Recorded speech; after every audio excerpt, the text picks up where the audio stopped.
네, 오늘 믿음으로 살아가는 사람들, 믿음을 가지고 살아가는 사람들의 생활이라는 이런 제목으로 같이 말씀을 보도록 하겠습니다. 우리는 지난 11장을 통해서 믿음으로 살아가는 사람들은 그 믿음으로 사는 삶에 대한 증거가 있어야 된다 하는 말씀을 드렸습니다. 그리고 그 믿음의 증거를 가지고 살아가는 사람들이 그 믿음을 잃어버리지 않기 위해, 믿음을 온전케 가져가기 위해서는 과거를 계속해서 벗어버리는 삶을 살아야 된다.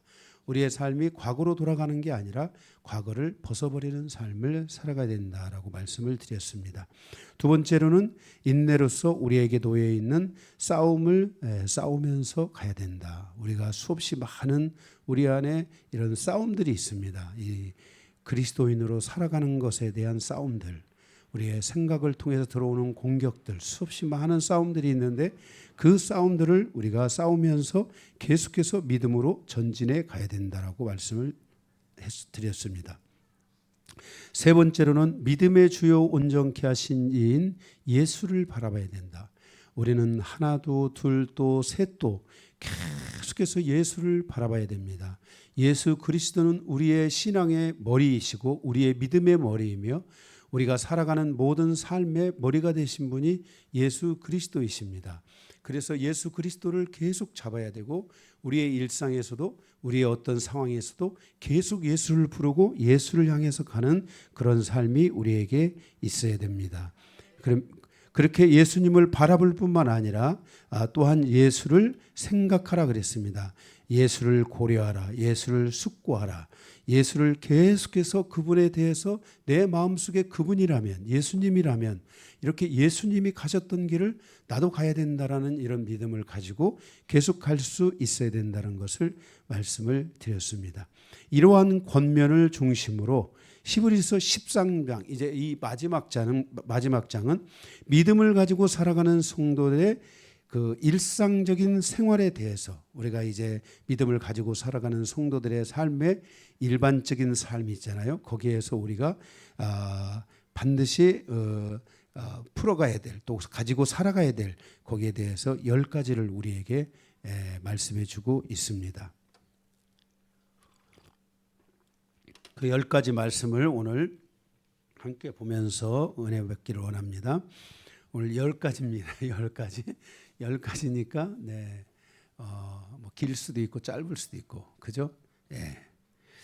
자, 그런데 우리가 기도 시간을 좀 갖기로 했으니까 속도를 내서 좀 가보도록 하겠습니다. 첫 번째는 오늘 1절 말씀에 형제 사랑을 계속하라 그랬습니다. 그러니까 이 교회가 지난 우리가 그 지금 그 성경 공부 월요일 날, 화요일 날, 목요일 날 그 우리가 지금 그 기도할 때 말씀을 보고 있잖아요. 그 말씀을 볼 때 그 사랑이 얼마나 우리에게 중요한가 하는 것에 대한 것을 말씀을 드렸습니다. 그런데 오늘 이 히브리서도 우리에게 계속해서 권면하기를 형제 사랑을 계속해라. 그러니까 형제 사랑에 대해서 멈추면 안 된다는 것입니다. 우리가 믿음을 가지고 살아가는 것 참 중요합니다. 믿음이 극히 나의 어떻게 보면 개인적인 부분이 더 많습니다. 공동체의 믿음, 공동체가 가져가야 될 믿음도 있습니다. 그러나 믿음이라고 할 때 그것은 익히 개인적인 그런 부분들이 많이 존재할 수 있는데 이 사랑이라는 것은 혼자 사랑할 수는 없잖아요. 혼자 하는 사랑을 짝사랑이라고 하지 않습니까? 우리가 이 짝사랑을 사랑이라고 할 수가 없어요. 일방적인 거예요. 그래서 사랑이라는 것은 상대가 있고 더 나아가서 가정이라는 공동체가 있고 교회라는 공동체가 있고 이렇게 공동체적인 것 개념을 가지고 있는 것이 사랑이라 그랬습니다. 그래서 이 사랑은 멈추면 안 된다는 것입니다. 계속해서 사랑하고 또 사랑하고 그래서 우리는 믿음을 통해서 나의 믿음을 통해서 사람이 변하기도 하지만은 나의 사랑을 통해서 사람들이 변화되고 사랑이라는 것은 교회가 가지고 있는 분위기라고 생각합니다. 여러분들이 그 식당에 가면 제일 먼저 뭘 봅니까? 네? 분위기를 보잖아요. 식당에 가시면 여러분들이 제일 먼저 분위기를 보잖아요. 그 분위기가 좋은지 안 좋은지, 그죠? 예, 이런 그 친절한지 안 친절한지 그런 걸 먼저 보잖아요. 예, 그런 것처럼 이 사랑이 교회 안에 풍성하게 풀어지고 계속해서 사랑이 있을 때 이 분위기가 좋아지는 겁니다. 계속 이렇게 서로 사랑하고 아끼고 염려하고, 응? 응? 한 주간 잘 지냈냐, 하루만 안 봐도 보고 싶은 이런 마음들이 계속해서 일어나고, 이런 사랑의 공동체가 되어질 때 우리가 이 교회 안에 분위기가 좋아질 것이라고 믿고 있습니다. 아멘. 네, 그래서 이렇게 우리가 형제 사랑하기를 계속하라, 멈추지 말라, 이렇게 말씀하고 있는 것을 보게 됩니다. 예수님께서도 이 형제 사랑, 이 가족 관계 사랑 이런 부분들에 대해서 많이 말씀을 하셨는데, 특별히 예수님에게도 친가족이 있었잖아요. 그런데 그 친가족인 예수님의 그 친가족의 초기 때, 예수님의 사역의 초기 때 그들은 예수님을 잘 따르지 않았습니다.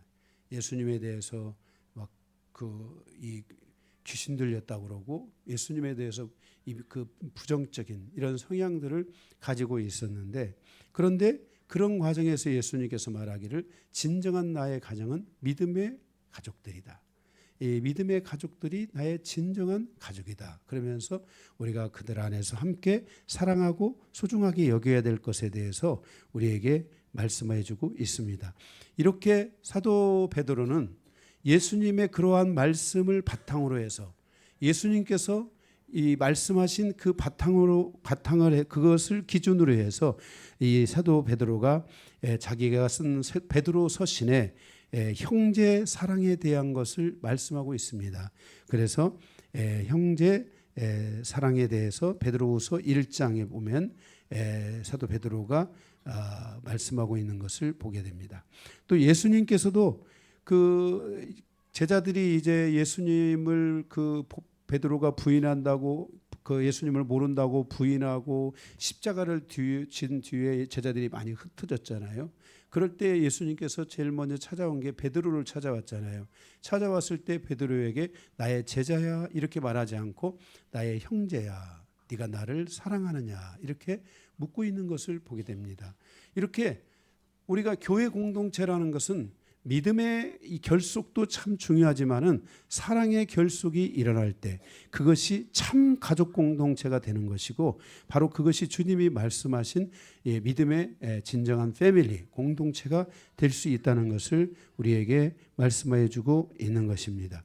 그래서 베드로후서에서 베드로가 말씀하고 있는 것이 베드로후서 1장 7절에 형제 사랑은 그랬습니다. 그러니까 이 형제를 사랑하는 것은 이 우리의 그 존재적 질서가 됩니다. 구원받은 사람들의 질서, 그게 바로 형제 사랑으로 이어져야 된다는 것입니다. 그래서 그러한 성품이 우리 안에 존재하기 시작해야 되고, 뭐 여러분들이 아다시피 여기 여러분들이 처음부터 누구를 사랑하겠다라고 생각하고 여기 오신 분들은 없잖아요. 그죠? 그런데 우리가 서로 모르는 관계지만은 사랑하는 관계가 되기 시작해야 되고, 그래서 사랑을 계속해야 되고, 그래서 믿음 안의 관계뿐만 아니라 사랑의 관계를 가져가면서 이제 서로가 서로를 위해서 기도해주고 정말 이렇게 살아갈 수 있는 그런 아름다운 여정이 돼야만 한다는 것을 말씀해 주고 있는 것입니다. 이렇게 교회 안에 이러한 형제 사랑이 충만하게 풀어져야 됩니다. 늘 뭔가 본듯만 듯 또 저 사람은 왜 그러냐 뭐하냐 이렇게 우리가 하는 그러한 질서가 아니라, 가장 연약한 형제이든 누구든 우리는 그를 사랑해야 되고, 그 사랑을 통해서 그들이 믿음의 전진을 이룰 수도 있고 또 변화를 가져올 수도 있고, 우리가 하나님을 믿는 것은 기도잖아요. 사랑을 통해서 우리가 서로를 위해 기도하고, 그런 과정 속에서 사람들은 변화가 되고, 그 변화가 된 사람들을 통해서 하나님이 어떤 일을 하실지 그것은 누구도 예측할 수 없는 겁니다. 하나님의 일이라는 것은 딱 정해진 것이 아니라 누군가가 하나님의 은혜가 그 속에 임하고, 누군가에게 하나님의 영광이 그곳에 임하고, 누군가에게 하나님의 축복이 그들에게 임할 때 그들이 하나님의 나라와 하나님의 영광을 위해서 귀하고 복되게 쓰임받을 수 있는 것입니다. 그렇기 때문에 교회는 1차적으로 이 예수께서 우리를 사랑하신 것처럼 우리도 형제를 사랑해야 되고, 예수님이 우리를 용서하신 것처럼 우리도 형제를 용서해야 된다. 나는 용서받았으면서 쟤는 용서받을 수 없다. 이렇게 말하는 것은 참 우리가 조심해야 됩니다. 그래서 저도 이렇게 형제 사랑에 대한 것들을 가지고 쭉 목회를 하다가 보면 어떤 때는 좀 미움이 좀 약간 들어가려고 할 때가 있잖아요. 그런데 참 희한하게 미움이 좀 들어가려고 하면 하나님께서 다시 사랑할 수밖에 없는 그러한 응답을 주십니다. 그래서 더 기도하라고 하는구나. 저 가정에 대해서 더 사랑하고 끝까지 사랑하고 더 기도하라고 하는구나. 예수님께서는 우리를 향하여 말씀하시기를 예수님이 우리를 사랑하시되 끝까지 사랑하셨다 했잖아요. 그러면서 거기에 예를 하나 들어준 것이 바로 가룟 유다잖아요. 가룟 유다를 예로 들어주면서 예수님께서 끝까지 사랑하셨더라. 그런데 언제까지 사랑하셨냐면 가룟 유다가 예수님을 파는 단계까지 갈 때까지, 예수님을 돈을 주고 파는 단계 갈 때까지도 예수님께서 가룟 유다를 사랑하셨다는 겁니다. 그러면서 예수님께서 그 끝에 우리를 향하여서 물을 떠오라고, 제자들을 향하여 물을 떠오라고 하고 예수님이 제자들의 발을 씻겨주는 바로 이 세 계명, 이 사랑의 이 계명, 이 세 공동체의 계명, 그것은 바로 서로가 사랑하는 것이라는 것을 우리에게 말씀해 주셨습니다. 그래서 우리가 이렇게 서로가 더 사랑하는 삶이 우리 안에 이루어져야만 할 것입니다. 우리가 잘 아는 데살로니가 교회 있잖아요.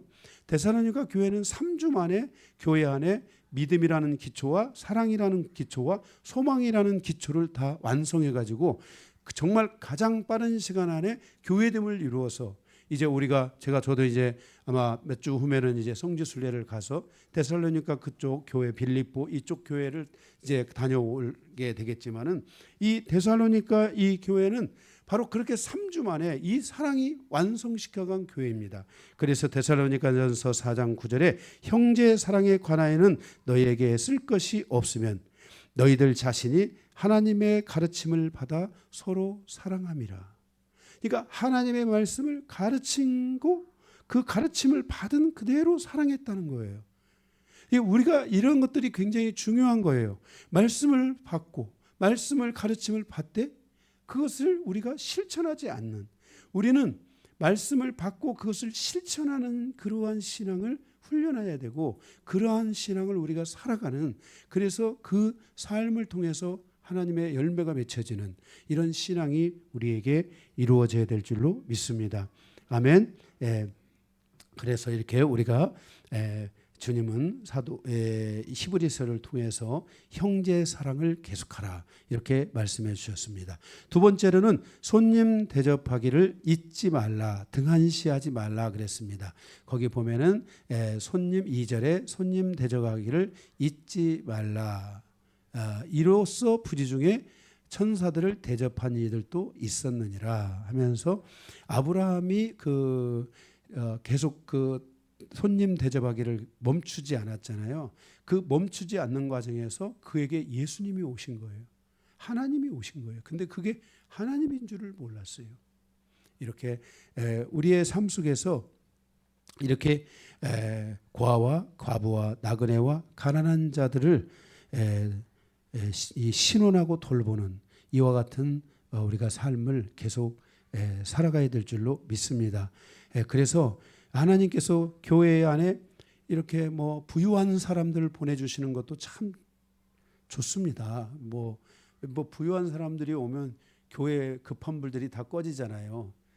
그런데 가난한 사람들이 오면은 우리가 불평할 수도 있을지 모르지만 하나님의 관점에서는 가난한 사람을 보낸다는 것은 하나님이 그 교회를 믿고 있다는 거예요. 그 교회가 가지고 있는 은혜를, 그 교회가 가지고 있는 힘을, 그 교회가 그 영혼을 붙잡아 줄 수 있다라는 것을 하나님이 믿기 때문에 하나님께서 가난한 사람들을 저는 보내주셨다고 믿습니다. 우리 영광교회도 초기에 다 가난했어요. 가난했지만 지금도 뭐 영광교회가 뭐 부유한 사람이 누가 있습니까? 다 가난하고 어렵지만은 중요한 것은 거기서 우리가 하나님의 말씀을 계속 붙들고 기도하고, 아멘. 우리의 기도는 헛되로 돌아가지 않으니까 우리의 반드시 기도는 하나님의 영광을 이루게 되고 하나님의 뜻을 이루게 된다고 말씀하셨어요. 예, 그래서 우리가 이러한 마음을 가지고서 계속해서 이렇게 고아와 과부와 나그네와 가난한 자들과 그 외에도 손님 대접하는 것들을 우리는 이런 것들을 멈추면 절대로 안 된다고 생각합니다. 그래서 교회 안에 손님이 오든 누가 오든 어떤 사람이 오든지 간에 우리 교회는 최선을 다해서 그들을 돕고자 하고, 그리고 우리가 그것을 돕고 하나님의 뜻대로 삶으로 말미암아 이 땅에서도 우리가 유익이 돼야 되지만은 하나님 나라에서도 상급이 있어야 되잖아요. 여러분들이 이 땅에서 그냥 여러분들의 삶에 먹고 싸고 죽고 뭐 이렇게 하다가 죽어요. 이렇게 가면 하나님 나라에 무슨 의미가 있겠습니까? 성경에 보면 그랬잖아요. 하나님이 너희에게 주신 것들을 통하여 하늘 창고에 너희 보물을 쌓으라. 거기는 좀이나 동록이 없다. 거기는 바로 하나님께 영광이 되는 것이다 라고 말씀하고 있어요. 그래서 여러분들이 하나님의 나라에서도 여러분들이 정말 칭찬받고 상을 받을 수 있는 그런 성도들이 돼야 돼요. 그래서 우리가 잘 아는 대로 고린도서에 그런 말씀이 있잖아요. 하나님 나라에 가면은 금은동 보석과 같은 그런 상급의 그 수준들이 있어요. 그래서 여러분들이 이렇게 상급을 받아야 돼요. 우리 영광교회 참 좋은 것들 가운데 하나는 이렇게 뭔가를 자기를 나타내려고 하지 않고 계속해서 성도들을 섬기고 돌보는 일들이 현재까지 계속되고 있어요. 여러분들이 모르는 그 속에서도 영광교회는 이러한 삶을 누군가가 계속 살고 있다는 것을 알아야 돼요. 예, 이러한 힘이, 이러한 에너지가 영광교회 안에 얼마나 중요한 힘인지를 여러분들이 기억을 해야 될 줄로 믿습니다. 아멘. 그래서 손님 대접하기를 잊지 말라 이렇게 말하면서 아브라함을 예로 들었어요. 그러니까 우리는 아브라함의 자손이니까 우리가 아브라함이 우리에게 믿음을 가르쳐준 대로 우리는 그렇게 살아가야 될 줄로 믿습니다.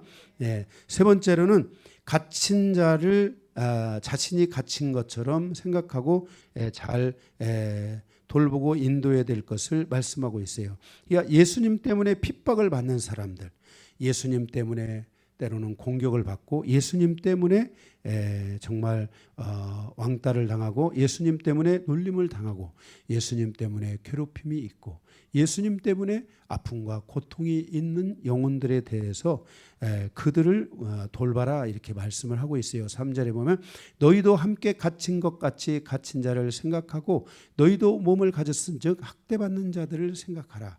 그러니까 이렇게 믿음의 생활을 하면서 믿음 안에 살아가면서 이런 고통을 받는 그런 성도들이 있다면, 그러한 심령들이 있다면 교회는 그들을 소중하게 여기고 그들을 우리가 보호할 줄 알아야 되고 기도로 보호하고 마음으로 위로하고 아멘.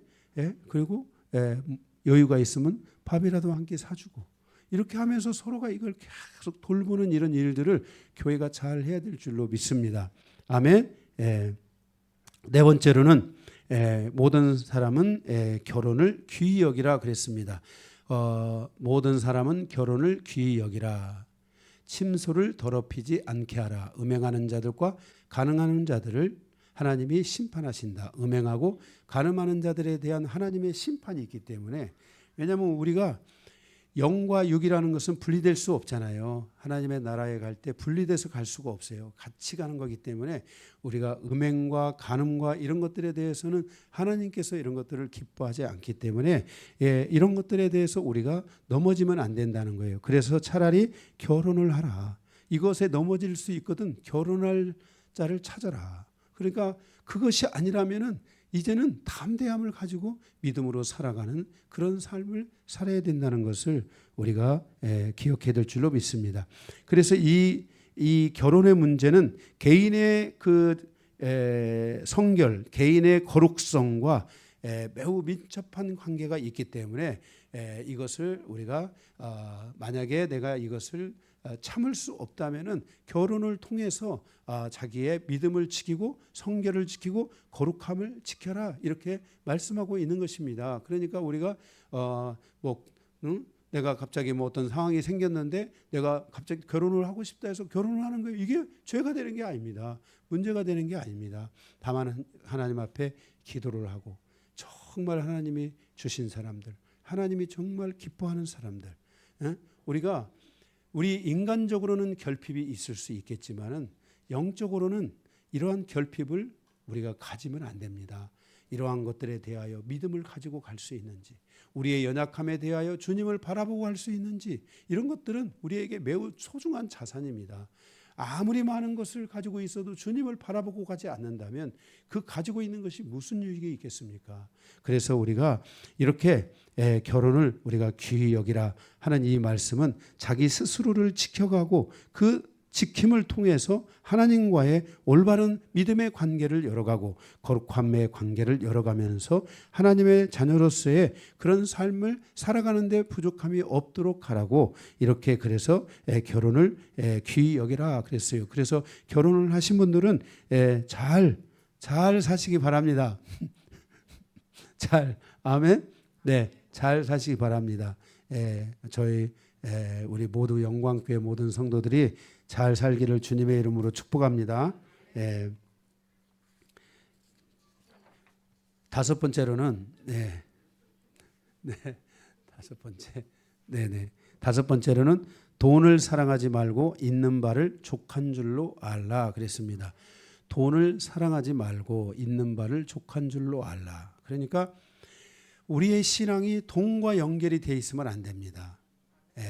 자꾸 뭔가 오면은 돈하고 연결이 되고 그것을 정말 하나님이 무엇을 원하는지에 대한 것을 묻기 이전에 이것이 돈만 나오면 그냥 갑자기 머리가 쥐가 나고 갑자기 모든 것이 정지되고 또는 돈을 너무 소중하게 여겨가지고 그 돈을 갖다가 우리 안에 이렇게 또 너무 이렇게 인격화시키고, 그러니까 우리가 이 물질과 관련된 부분에 있어서 우리 안에서 움직이는 탐욕 같은 것을 조심해야 됩니다. 이 탐욕이라는 것은 가난에서 오는 탐욕도 있고 부유함에서 오는 탐욕도 있는데 이 탐욕이 더 많은 죄를 가져오게 하고 그 더 많은 죄는 결국 우리 안에 우상숭배로 변하게 되잖아요. 그래서 우리가 이런 부분들을 우리가 잘 풀어갈 수 있는 그런 성도들이 되어야 될 줄로 믿습니다. 아멘. 그래서 우리는 돈 사랑에 의해서 만문의 영의 지배를 받아서도 안 되고 돈에 묶여가지고 채무의 영, 이런 채무를 항상 돈에 걸려 있는 사람, 이런 삶을 우리가 살아가도 안 됩니다. 그런 분들 만약에 나는 자꾸만 이렇게 이 채무적인 이런 부분들이 있다, 이런 분들은 이 부분을 놓고 기도를 해야 합니다. 왜 삶의 인생을 살아가면서 이 채무에 대한 것들이 있는데 이것을 놓고 여러분 기도하지 않습니까? 사단은 우리를 가난하게 하잖아요. 그런데 이건 사단의 전략이에요. 그래서 우리는 이 사단의 전략과 싸워야 되고 차단해야 되고 그것을 끊어내야 되고, 그래서 그것을 끊어내는 과정에 우리가 가난해져야 된다면 스스로 가난해질 줄 알아야 됩니다. 근데 우리는 가난해지지 않고, 나는 가난해지지 않고 내가 하고 싶은 거 다 하고 내가 모든 걸 하면서 계속 채무의 상태로 가게 되고 채무에 걸려 있게 되면은 그것이 우리에게 계속 잘못된 이런 질서를 가져다 주고 그것 때문에 우리가 고통이 오게 되잖아요. 그죠? 그래서 우리가 이런 부분들에 대해서 돈을 사랑하지 말고 있는 바를 족한 줄로 우리가 여기고 살아가야 될 줄로 믿습니다. 제가 이제 이 목회를 하면서 정말 저는 감사한 것 중에 하나가 정말 어려운 시간들을 제가 보내왔거든요. 이 목회를 하고 교회를 하고 이 여러 과정을 오면서 정말 얼마나 힘든 시간들이 있었는지 모릅니다.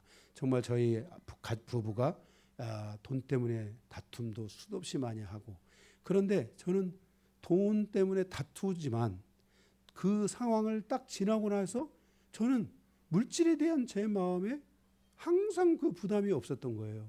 저는 항상 그래서 아내에게 나는 풍성함으로 살아. 그리고 우리 아내는 미칠 일이죠. 아니 저 사람은 뭘 가져서 저렇게 풍성하게 사냐. 응?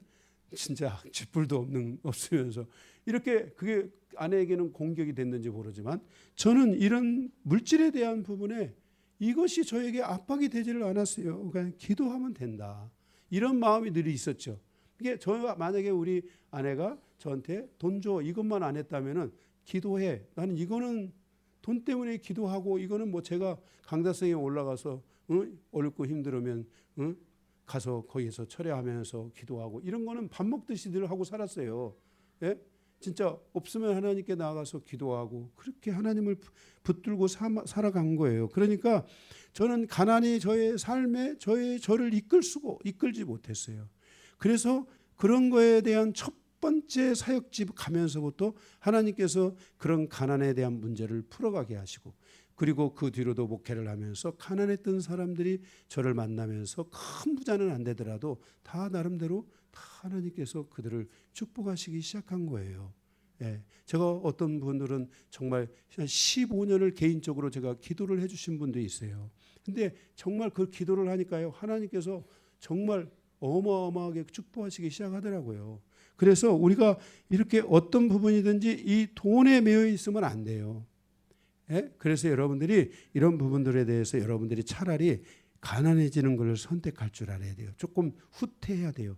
내가 만약에 채무가 계속 밀려온다. 그러면 후퇴를 해야 돼요.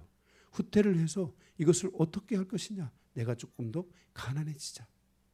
응? 내가 쓸 것을 좀 줄이자.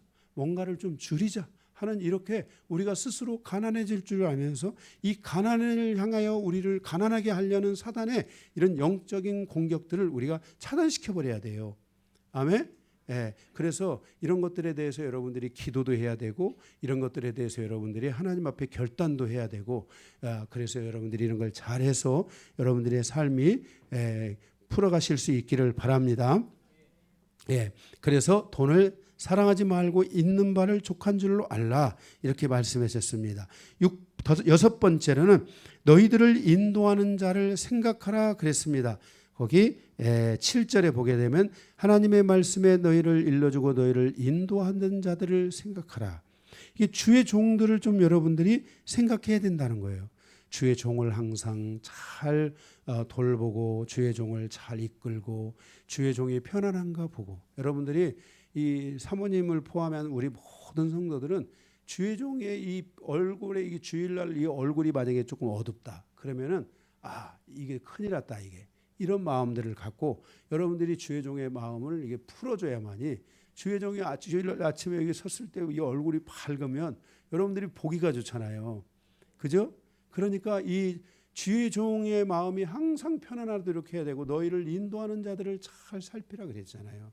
그래서 여러분들이 그래서 주의 종을 위해서 뭐 잘하고 계시리라고 믿지만 기도도 해주시고 아멘 이렇게 여러분들이 해주시면은 아마 주의 종이 잘 돼갈 거라고 믿고 있고 좀 관찰을 해가지고 우리 지금 목사님이 좀 뭔가 마음이 무거운 것 같구나 그러면 목사님 제가 있지 않습니까 하고 이렇게 한 번씩 위로라도 주면 제가 목회자들은 단순해 가지고요 그러면은 진짜 뭐가 있는 줄 알아요. 네, 그러니까 여러분들이 그렇게 하면서 인도하는 자들을 잘 여러분들이 이끌어 주시면 좋을 것 같습니다. 아멘. 일곱 번째 거기 9절에서 15절인데요. 여러 가지 다른 교훈에 끌리지 말라. 이제 이 교회가 가져가야 될 중요한 것 중에 하나가 여러분들이 다른 것에 좀 끌려가지 않았으면 좋겠어요. 저는 여러분들이 다른 목사님들 설교를 듣고 뭐 유튜브 가서 듣고 뭐하고 나는 이것을 정말 오픈해 놓고 열어놓고 다 갈 수 있어요. 그러나 들을 때 그것으로 끝나셔야 돼요. 그분들이 설교 그렇게 한다고 해서 그분들이 그렇게 다 사는 분들이 있느냐 그것은 또 가서 질문을 해봐야 되고 교회가 이렇게 다른 것 질서들이 자꾸 있게 되면은 이 목회자가 공격을 많이 받을 수 있어요.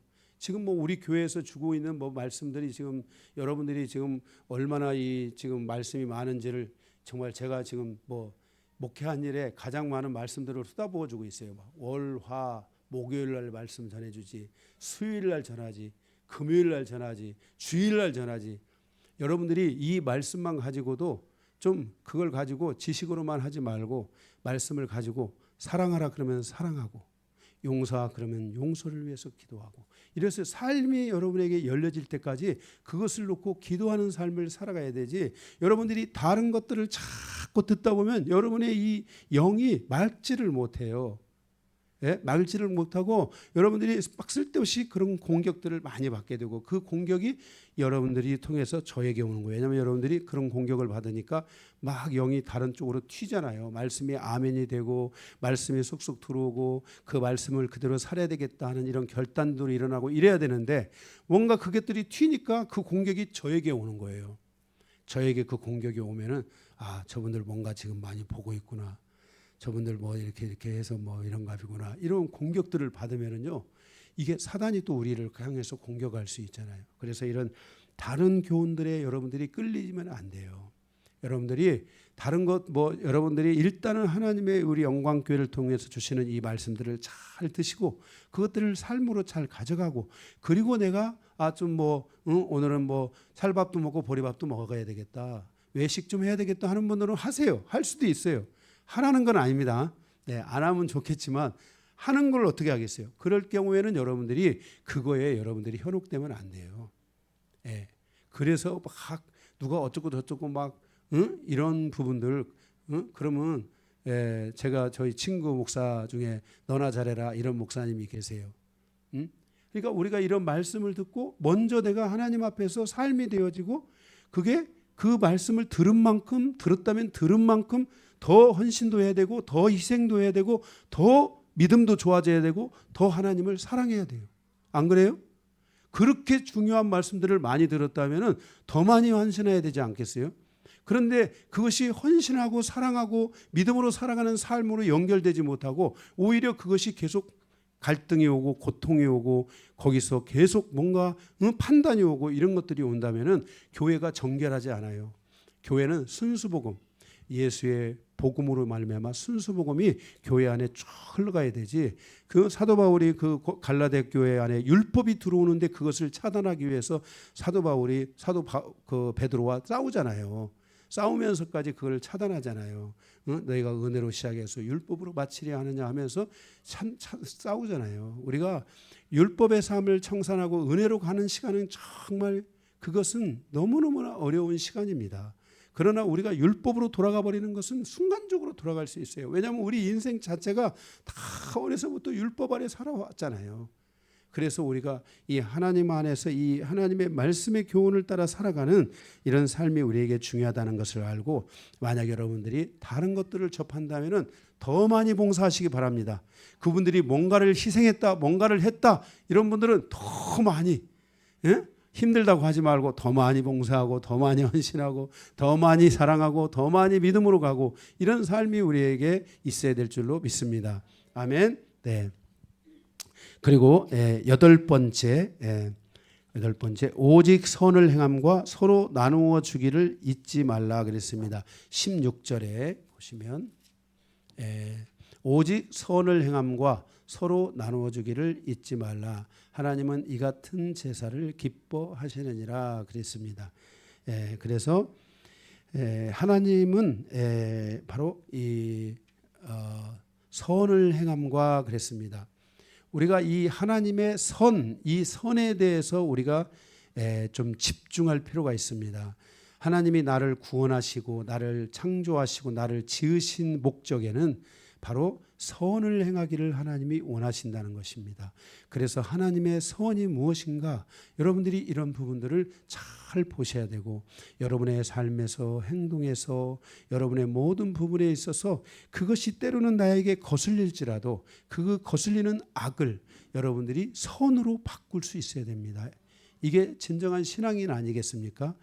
그래서 이런 악을 선으로 바꿔갈 수 있는 하나님의 선을 따라서 살아가는 하나님의 뜻을 따라서 살아가는 이게 하나님의 뜻이다 하면은 거기에 대해서 돌아설 수 있는 이런 모든 믿음의 준비들이 여러분들 안에 이루어져야 될 줄로 믿습니다. 이것을 하나님이 기뻐하는 제사다. 하나님이 이렇게 말씀하고 계시는 것입니다. 그래서 우리가 서로가 서로를 향해서 이렇게 선을 행하고 또 뭐라 했어요? 나눠주기를 잊지 말라. 이 나눠주라는 말은 선교를 말하고 있습니다. 계속해서 선교하는 것을 잊지 말라. 빌립보서 4장에 이 선교는 향기로운 제물이다. 이렇게 성경이 우리에게 말씀하여 주고 있는 것입니다. 그래서 이렇게 선을 행함과 서로 나눠주는 것을 잊지 말라. 이렇게 말씀했습니다. 9번째로 너희를 인도하는 자들을 통해서 확신을 가지라 그랬습니다. 17절입니다. 너희를 인도하는 자들에게 순종하고 복종하라. 그러니까